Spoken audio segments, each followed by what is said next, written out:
अस्सलाम वालेकुम व्यूअर्स, आज मैं आप लोगों को अकाउंटिंग इक्वेशन सॉल्व करने का बहुत इजी वे बताऊंगी, जिससे आप स्टेटमेंट्स को रीड करके बहुत आसानी से अपनी अकाउंटिंग इक्वेशन बना सकते हैं एंड आपकी अकाउंटिंग इक्वेशन बैलेंस भी आएगी। सो छोटी छोटी ट्रिक्स होती हैं जिससे हम इजीली अपनी अकाउंटिंग इक्वेशन को सॉल्व कर सकते हैं।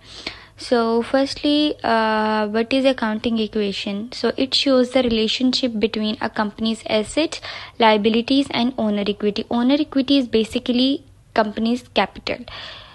So it ensures that a company's books are always balanced. What the business owns is always equals to how its financial liabilities and equity. So every financial transaction affect at least two account in a way that keep the equation balanced. So हर जो हमारी transaction होती है उसके दो affects होते हैं जो कि हमारी अकाउंटिंग इक्वेशंस में आते हैं। लाइक अगर इस साइड पर अफेक्ट आएगा तो इस साइड पर भी अफेक्ट आएगा ही आएगा। सो हमारी जो फर्स्ट ट्रांजैक्शन है वो है स्टार्टेड बिजनेस विद कैश 50,000। सो इन्होंने स्टार्ट किया है बिजनेस 50,000 कैश के साथ। सो जो 50,000 हमारे पास कैश है which this is our asset, वो हमारे एसेट में है कि कैश हमारा एसेट होता है, ठीक है। सो कैश हमारा एसेट है तो यहाँ पर हम 50,000 प्लस करेंगे and cash is also our capital. So capital में हम 50,000 यहाँ पर प्लस करेंगे। दो हमारे पास अफेक्ट्स आ गए। Then we have salaries paid $2,000। Salaries pay की हैं $2,000। सो हमने कैश में पे किया बिकॉज यहाँ पर हमने कोई नहीं लिखा हुआ है कि हमने क्रेडिट पे किए हैं या हमने किस तरह से किए हैं। तो जब कुछ भी ना लिखा हो उसका मतलब होता है कि हमने कैश में ही पे किया है। सो सैलरीज पेड 2,000, तो हमने यहाँ पर कैश में पे किए तो माइनस यहाँ से 2,000 करें। एंड क्योंकि हमने कैपिटल में यहाँ पर 50,000 कैश प्लस किया था तो अगर हम कैश में से यहाँ से माइनस कर रहे हैं तो हम यहाँ से भी माइनस करेंगे बिकॉज यहाँ पर भी हमने मतलब अगर यहाँ से हमारे पास 2,000 माइनस हमने सैलरी पे की है तो यहाँ से भी वो कैश में से माइनस होगा, ठीक है, क्योंकि हमने कैश में सैलरी पे की है। Then we have wages outstanding $200 की wages outstanding is our liability के जो हमने अभी वेजेस वो होती है जो कि हम लेबर को पे करते हैं एंड हमने लेबर को अभी तक वेजेस पे नहीं किया एंड हमने सर्विसेज ले ली हैं तो वो हमारे पास लाइबिलिटी में आ जाता है।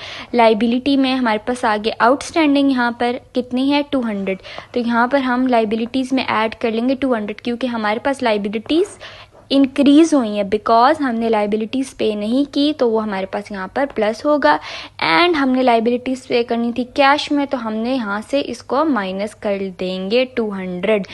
पहले जब हमने इसको इसमें से माइनस किया तो we have 48,000 here and also here 48,000।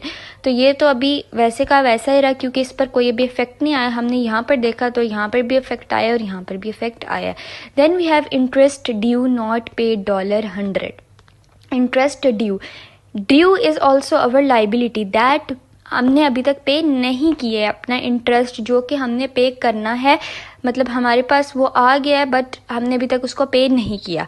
सो हम क्या करेंगे, इंटरेस्ट ड्यू वो भी हमारे पास लाइबिलिटी है तो यहाँ पर हम प्लस 100 करेंगे एंड क्योंकि हमने कैश में देना था सो यहाँ से हम अपना माइनस 100 करेंगे क्योंकि हमने अभी उसको पे करना है।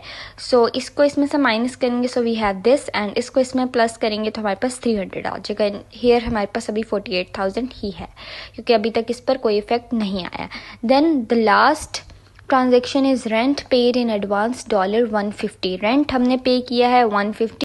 Okay, so 150 rent paid in advance $150। इसका मतलब है कि हमने कैश में मतलब लाइक यहाँ पे कुछ नहीं लिखा हुआ तो मतलब हमने कैश में 150 पे किया अपना, ठीक है।